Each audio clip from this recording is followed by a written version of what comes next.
Like I remember my first mailer, it was a terrible county in Maryland. It was all wetlands. I'm like, this is awesome. I'm actually like getting calls back. This is real. Honestly, like none of them were good for that particular mailer. I got a lot of calls back. This is stuff that's been, especially cold calling. Cold calling's been around since the phone was invented. You know, it's something that's been around. It's not going away. I had so many people come in and like, if one other person is in the county or something like that, and we talk about it a lot. One of the main objections, yeah. Like, no, it doesn't really scare me because, you know, competition means that it's a healthy market. Yeah. So no. I don't open up any of my envelopes at my house. If you think it's a bill, you open it. IRS on it. Hey everybody, welcome back to the Real Estate Investing Podcast. I'm your host, Ron Apke. Today we are with Daniel Apke and Matt P. How do you say your last name, Matt? Pamfilis. Pamfilis. I didn't want to butcher it there. But today we're talking all about building $1 million a year land flipping business. It sounds more difficult than I think then it actually is, Dan. We talk about this quite a bit, I think, but just what $1 million a year business looks like. Let's first talk about, guys, blind offers in terms of acquiring. Let's start with the acquisitions. What does it look like from an acquisitions perspective? How much mail are we sending? Dan, you want to kind of take that away and kind of explain just the blind offer method that we do? Yeah, so typically, and Matt can touch on this after, but typically we, like our bread and butter from day one has been blind offers. So we're sending out to vacant landowners a blind offer, which essentially says, hey, Matt, I want to buy your 5 acres for $55,000 in Hamilton County, Ohio. There's that, and then there's neutral letters, and there's a few other methods as well that we use, but blind offers has been the bread and butter. It's been the best ROI. It's been easier on the processes. Like we're talking about the infrastructure. Yeah. You need to build $1 million business in this episode, and blind offers really, really minimizes your overhead in terms of like your callbacks and texting. So blind offers has always been the best ROI for us, Ron. Yeah, well, I'll dumb it down a little bit. So we are buying land at 40 to 45% of market value. So we buy for 40,000, sell for 100. Typically, it's flipping as is. Sometimes we do subdivide stuff like that. So yeah, we send those letters out, everything like that. What's your experience been with blind offers, Matt? Are you sending any other types of letters out, or are you just sending blind offers right now? Yeah, it's just blind offers right now. So that's where I would say like 90% of our deals are coming from. We get some from various other marketing channels, but it's a majority from direct mail, and these are all like very hot leads. They're inbound, so they're already, they got our letter.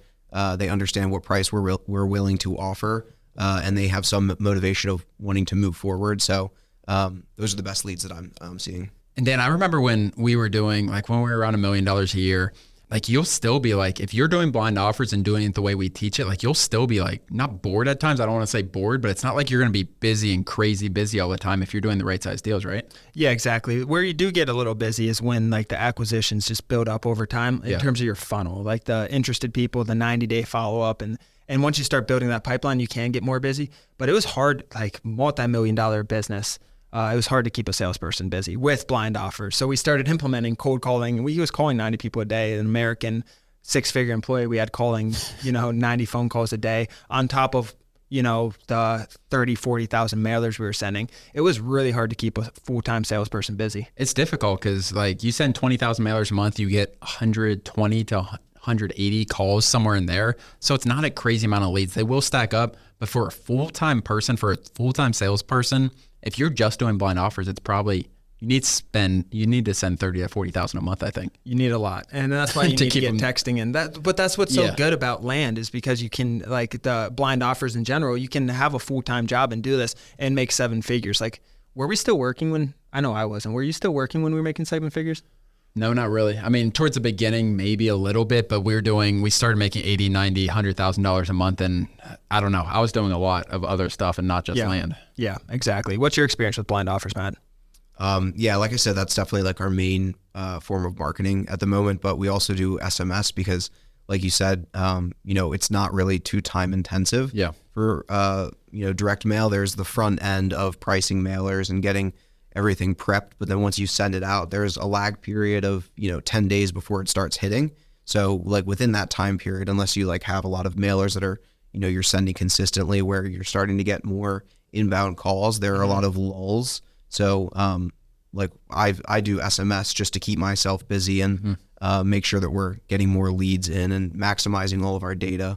So if someone's just starting this business, Dan, would you even have them mess with SMS or something? Let's say they have $20,000 in marketing money. No, not if they have $20,000. The less money you have, the more you want to focus on SMS and cold calling. The more money you have, the less you want to focus on SMS and cold calling. You want to do blind offers. That's just how it is. I mean, you want to get the most return for the least amount of time. It's not even close. Yeah, and we're talking in this episode about making $1 million in a year. So you're starting right now. If you have funds behind you, like there is no reason just not to. You don't want to oversend when you're first starting too. We see that mistake quite a bit from people who jump in and send 12,000 mailers their first month. And then they're like, okay, they don't know what to do when they get these leads. They don't know how to close deals. Yeah, and you're sending 7,500 right now a month? Yes. And your plan's to make 7 figures? Yes. Exactly. That's like, you don't need to just jump in. And Matt's so aggressive with all his leads and everything. And that's what you want. When you want to be still aggressive, when you jump to 15, 20,000 mailers like that, you're going to have an influx of leads coming in, and you stop looking at everyone like it's unique, and you let some slip through the cracks, and it just happens by nature. You want to kind of ease into that, I think. Yeah. So what do you think like a starting point is in terms of mail per month? I think 5,000 is good. You agree? Yeah, I would say that's a pretty good amount. Yeah. So 5,000, you're going to get 35, 40 calls a month. You should get 2 deals, 3 deals a month, I would think. Some months, like we talked about last episode, some months you might have 1 deal, some months you might have 0 deals on 5,000 mailers.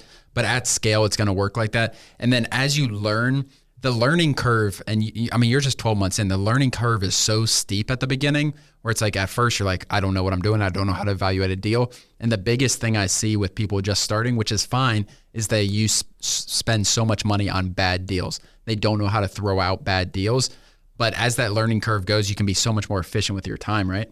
Yeah, absolutely. And I didn't know if you're talking to me or Matt there. Matt, you want to take that? Yeah, I agree with that entirely. I think it's when you're getting started with anything, it's like you put this one deal on a pedestal, and it's like, I really want to make this happen. Because like, I remember my first mailer, it was a terrible county in Maryland. It was all wetlands. I'm like, this is awesome. I'm actually like getting calls back. This is real. Yeah. Because like I'd never done direct mail. Yeah.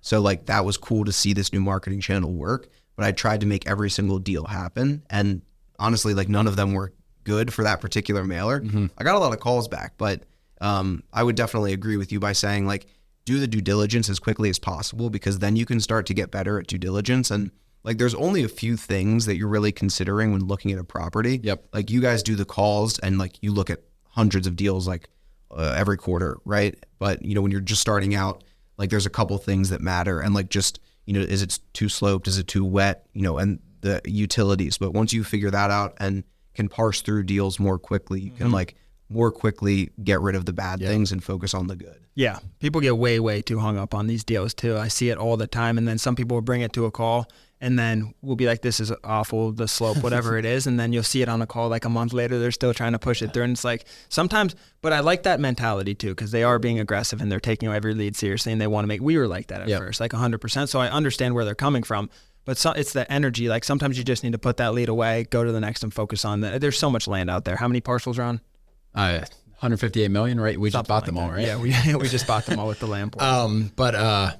I think that's a huge key. But it's such a learning process when you guys are going through your first, second, third deals as you're doing due diligence, stuff like that. So it is a huge learning process. But 2-3 months down the line, you're going to be like, why was I looking at that deal for a week, 2 weeks? Some people let deals hang on.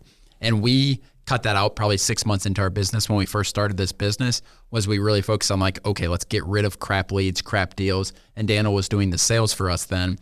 And that really helped us scale. It's just like not having any like maybe deals. Like it's what moves the deal forward or what just cancels the deal out. And one of those decisions need to be made, either something moving forward or something stopping. But Dan, what about the, sorry, go ahead, Matt. Sorry, I would just say like one caveat to that. Go for it. That like, for like, I had a deal that we did this past year, and it looked landlocked like from the surface, but upon further due diligence, like I found out that there was an easement, and we ended up getting a great deal on it from the buy side with the seller, and we made like 80 grand on it. So like due diligence is really important, and you can find diamonds in the rough, but like not spending too much time on like bad deals is like the main takeaway in my opinion from that. So what are your thoughts on like the other acquisition methods, Dan? Like we talked about our salesperson was cold calling some, we talked about text messaging. What are your thoughts on the other acquisition methods? I mean, this is stuff that's been, especially cold calling. Cold calling's been around since the phone was invented. It's something that's been around. It's not going away. There, you can definitely, the name of the game, I've said this a million times, is to get land under market value, right? To get it at 40, 50, 60%, whatever your business model is. And you can do that through just reaching out to landowners. You can reach out to landowners through, like we're saying, a blind offer. So mail, you have texting, you have people are doing Google PPC, you have cold calling and all those. The pillars in my mind are mail, SMS, and cold calling. Those are like the 3 pillars that I've just seen very, very sustainable from this. I'm not saying Google PPC and those other methods can't work. I just haven't seen it proven yet to that extent. And those are I think there are people stuck at $300,000, $400,000, $500,000 a year of gross profit, and they just don't know how to get to that next hump. And sometimes I ask them, I say, do you have time? Like, how much time do you have? How aggressive are you? And if they have a good amount of time and they want to put everything they have into it, I'll get them into follow-up texting. Like, that's the first thing we do. And then you can take that, and I think you can double your business off just taking those text messages or the data that you already have from mail and just implementing it into your SMS campaigns. Follow-ups. Yeah. Yeah. So you guys have cold text or you have follow-up text. I think when building $1 million a year business, like, it's not like we said, we can do it with purely blind offers, but sending a follow-up text as well. Have you done those, Matt, as far as follow-up text? Are you doing that right now? Yeah. So we generally, our process is to send mail and then we'll follow up with a text just to say, hey, did you get our offer letter? And again, we're doing this at a mass scale. Like, it's not hundreds of thousands a month, but like, I have a template and it's, we reach out to these people and the same kind of messaging, just like, hey, did you get our message? Just another touch point. Yeah. But yeah, we're definitely doing that. That's what it's all about. He said another touch point. Did you notice that verbiage that he used? That's all it is. Like, the more we can touch these landowners, the more eventually you're going to hit them and they're going to have a life circumstance come up where they can't sell their land or they need to sell their land or whatever it is. Like, you hit them now doesn't mean they're not going to want to sell in a month, 2 weeks, 6 months, whatever it is. And some people come into this business and like, it's easy at first. Maybe they get a really good deal, their first 2,000 mailers, something like that, make $50,000. And then they kind of lose that urge because they think every deal is going to be that easy. You need to be fighting for deals, whether it's follow-up texting. Multiple touch points has been a thing in sales. You talked about all these things being around forever. Multiple touch points is a real thing. And the more you touch people, the more you have a chance of getting a deal. For a long time, people thought like land was the exception. You don't need multiple touch points. That's not true at all. Like, you keep touching these people and things change. It's the same reason why you're getting deals in some of these counties in South Carolina where I've seen 5 other people get deals. You sent mail, you had a good price, you were aggressive, you were good on the phones. They've seen 5 other letters, those people, 10 other letters sometimes, Why are they selling to you? It's the right time. You touch them at the right time. You're following up. Everything leads to that sale. Does that ever scare you, Matt, when you see because a lot of people coming in see someone else in South Carolina in a region they're in? Like, does that ever scare you seeing other people sending mail to certain areas that you are in?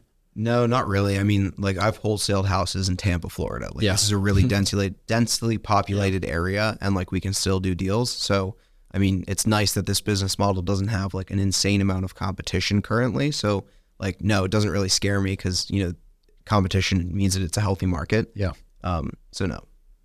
So many people come in and like, that is, if one other person is in the county or something like that. And we talk about it a lot. One of the main objections. Yeah. Yeah. People in we saw one county in Georgia where we had 3 members send mail to within 2 weeks and they all got deals. Yeah. Shelby, Chris, and another guy. And they all 3, I think Chris got 3 deals. Shelby got 2 and I can't remember the third, but people they all got a lot deals of money. Literally within a few weeks still. Yeah. You have different acreages. You have different price points when you're pricing out mail. There's so many different things. People don't open every envelope either. Like, I don't open up any of my envelopes at my house. If you think it's a bill, you open it. It says IRS on it. But going to the disposition side, so selling the land. So if you're trying to make $1 million, I think $25,000 is pretty average for profit, Dan. So if we say that's really only 40 deals a year to make $1 million. Not some crazy amount of money. 40 deals to make how much? $1 million, $25,000 each. Which is how many a month? 3.3. 3.3, so a little 3 to 4 deals. Is that doable in this business, Matt? Yeah, I mean, I'm not currently doing that at the moment, but I mean, we intend on getting there. I would say it's pretty You've seen the months where you've done it, though. Yeah. If you stayed consistent at those months, obviously. Did you have 2 in a row? 2 deals in a row? 2 6-figure months in a row. Oh, no. We did, I think 60 something in November, 100 and I don't have the exact numbers offhand, but 100 on December. And then I think we'll do 85. That's very good. So you're getting there. You're very close. And you're doing that primarily through blind. So that's what I also wanted to ask. So you're doing a lot of blind offers, 7,500, and you're doing follow-up. Are you doing any cold text without offers at all anywhere? Like, your first touch is cold text? No, I don't think so. Like, I don't send an actual offer to them. It's just, hey, Lance, hey, John, this is Matthew. To get them talking. Yeah, so we just get them talking, and then if we can get them on the phone, that's ideal. Like, I just hit I did a cold text on a county, and we're going to lock the deal up today, hopefully. Nice. But like he didn't respond to my letter, but he responded to my text. So who knows if he saw your letter, connected them. That's what that's so hard to track. Mail's hard to track. And does that ever kill you? That kills me. It always killed me with mail, how hard it is to just track. Like you can track your calls, but you don't know open rate. It's like when you send out text, it gives you all these different data points. And with mail, you're like, did my mail even go to these people's houses? We're trusting on the USPS government to send our mail. And it's just it's hard to track that data. And that's what I like about texting too. It's like a on-off switch you can just really put on anytime. So what does that deal look like that you're closing up from text? My offer, based on my original pricing, was like $27,500 was the offer price. He said $30,000 and it's done. And I'm just going to put a 60-day closing period on it and try and resell it. So I think it'll be like 50 to 55K as a resale. Nice. So I mean those numbers make sense for a double close. And, for sure. There's also timber on it, so like it's a good investment for somebody. So I think it'll move quick. Do you ever have you ever gotten or seen a timber appraisal?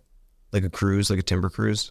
Is that what it's called? It's called a cruise. I was looking at a 600-acre property. I remember that. Yeah, we reviewed That's what it together. was. Right, I remember that. And that was actually, to go back to our original point of trying to make deals happen, I definitely spent a lot of time on that one because it's like, okay, if I can get this for 1.5, we can sell it for 3.2. So I definitely had that kind of putting the deal on a pedestal. It ended up not working out because he wouldn't accept a price that made sense. But he got a cruise on it because he was like wanting to determine what the exact timber value was. Yeah, smart. Interesting. When you're say texting, let's go into that a little bit because I want to see because we're talking about building $1 million business, right? So what is your VA doing? You have one employee right now, correct? Yeah. What's he doing in this process? So he's responsible for handling mostly everything in launch control. Texting platform. Yeah, it's our texting platform. So basically he's going to, upload our lists to launch control, start sending batches of text messages, handle all inbound leads, properly disposition them, meaning like, is it a hot lead? Is it a warm lead? Do we need to nurture it? Do we need to put it on a drip campaign? Do I need to tag Matt in this so that he follows up because I don't know how to respond to it? He does that kind of stuff. And if it's like a warm or hot lead, then he'll push it to Airtable, our CRM. And then, we'll just continue the process of like doing due diligence on the property and reaching out to the seller and trying to lock it up.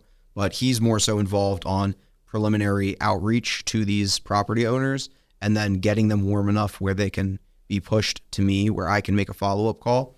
But I'm excited for this new virtual assistant because he's very experienced. So seems motivated. He wants to like start a division of cold callers within the company, which is cool to like take that initiative. Yeah. I mean, I just hired him yesterday and he already has to do that. So I'm getting ahead of himself there. Come on. It's cool to have that vision though. Yeah, it's cool. But he's good for sure. Yeah. I want to talk. So Matt's getting that's Matt's plans to hit $1 million this year using texting, using blind offers and everything kind of in combination with each other. When Ron and I hit $1 million our first time, we were only doing blind offers. We didn't even do neutral letters. We just did blind offers. So for the purpose of this episode, let's talk about our infrastructure there. Because the first person we hired, we had a VA kind of come on this almost the same time as a transaction coordinator, which were two, in my opinion, looking back, like I would do the same thing over again from that perspective. Yeah. So we had a VA who was going to take little things off our plate, scrubbing, stuff like that. And we're probably sending 8,000 to 10,000 mailers a month, I would think, at this time then when we started that. And the transaction coordinator was just, I didn't want to do that anymore. I didn't want to do due diligence. I didn't want to talk to title companies.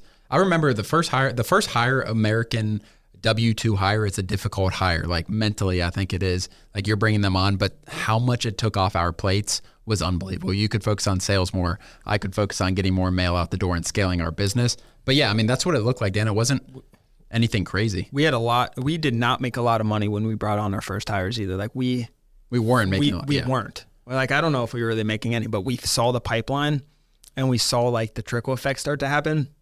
And we were so confident and we were just kind of like, let's rip it. And we were living cheap too. Like I was in we were living really my cheap. mortgage was next to nothing. And you were, I think you were the business. So I didn't really care. But you were also house hacking, right?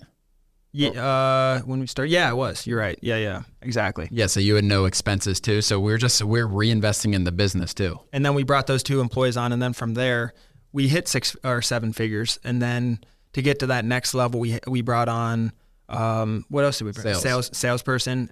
So that's really all we needed. Because then it was me, Ron, salesperson, TC, virtual assistant. So just 5 at that point to do that. Yeah. And then you can really scale from there. The thing that we were missing at that point, I think was we had a data person. When did they come in?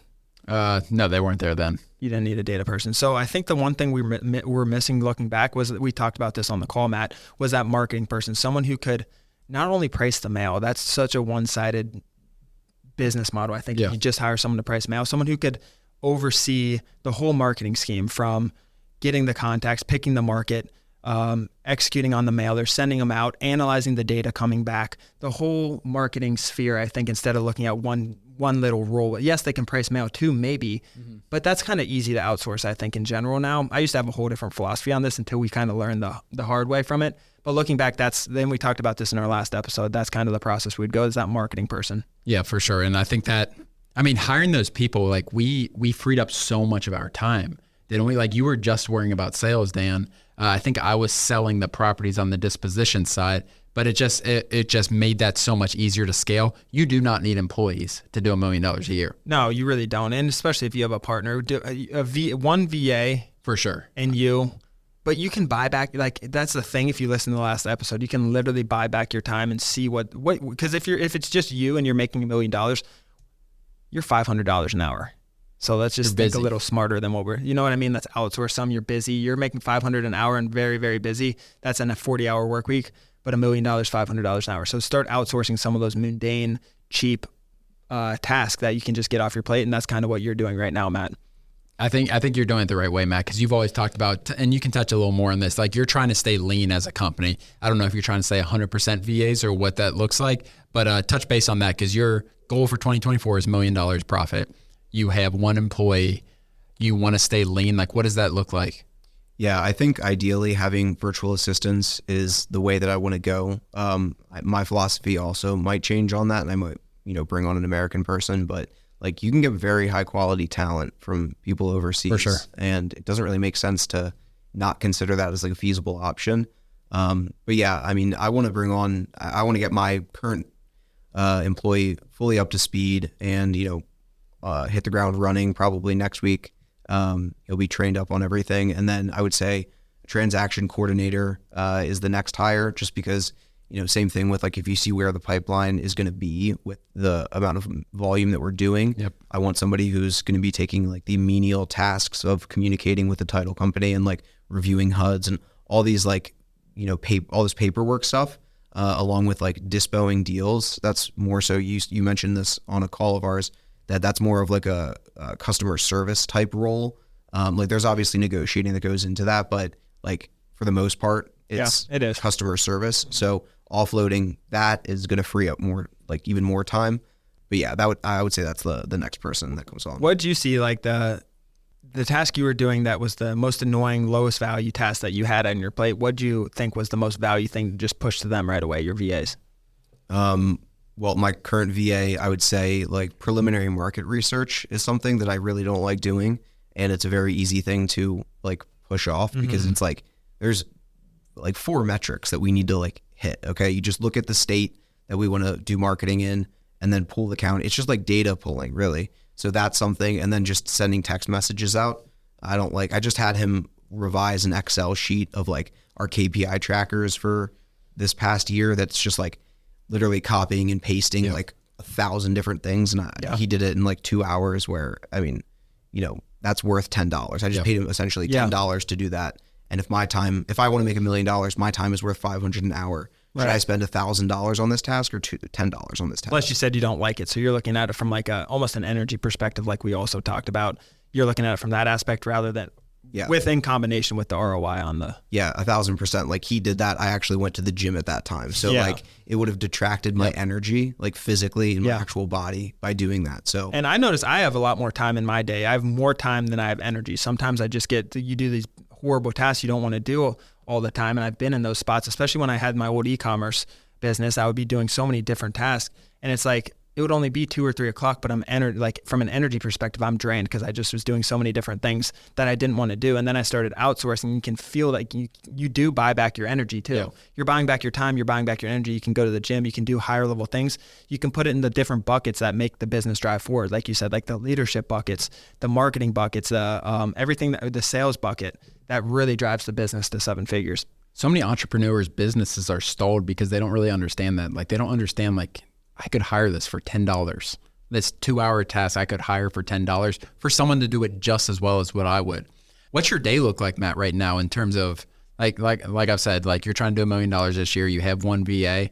You've told me before, like I'm not that busy. Like that's your quote. Is that still the case? Yeah, I would say it is. Like after this, I don't know what time it is, like 3 p.m. I'm probably going to go to the gym, and then maybe I'll get home later and do some like miscellaneous work. But I don't really wake up that early. I'm trying to wake up a little bit more early, around like 7, which people might say that and laugh, but trying to wake up at 7, do some like deep work type stuff. Kind of deep work. I just like some of our quarterly rocks, just like higher level stuff that I don't necessarily want to like do during the day, where like I could do, phone calls and stuff like that. So it's a time of the day where I have more time, if you will. And you've outsourced pricing pretty much completely to us, or I don't know how much, if it's 100% or close to 100% that you've outsourced to us, correct? Yeah, I wasn't very good at pricing. I mean, there were some counties that I priced myself and I got deals from, but like, again, it comes back to the energy aspect of like, do I really want to spend 10 or 6 hours, however long it takes? Do I want to spend this much time pricing this, or should I just, outsource this? It'll cost me more, but in the long run, it will save me time, and there's less margin for me to make mistakes if I like outsource it. Makes sense. Yeah.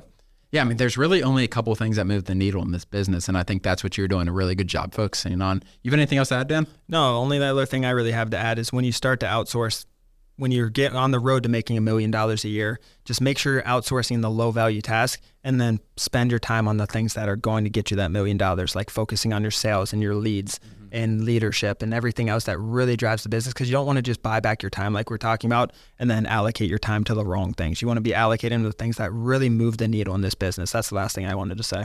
Awesome. Well, I appreciate it, guys. If you guys have not already, please like and subscribe our YouTube channel. It really, really helps spread our mission forward. Other than that, thank you so much. We'll see you next time. Thanks, guys. As always, thank you for joining. Please do us a huge favor and like and subscribe our YouTube channel and share this with a friend. It really means the world to Ron and I, but more importantly, it could help change the life of someone else. Thanks for joining, and we'll see you next episode.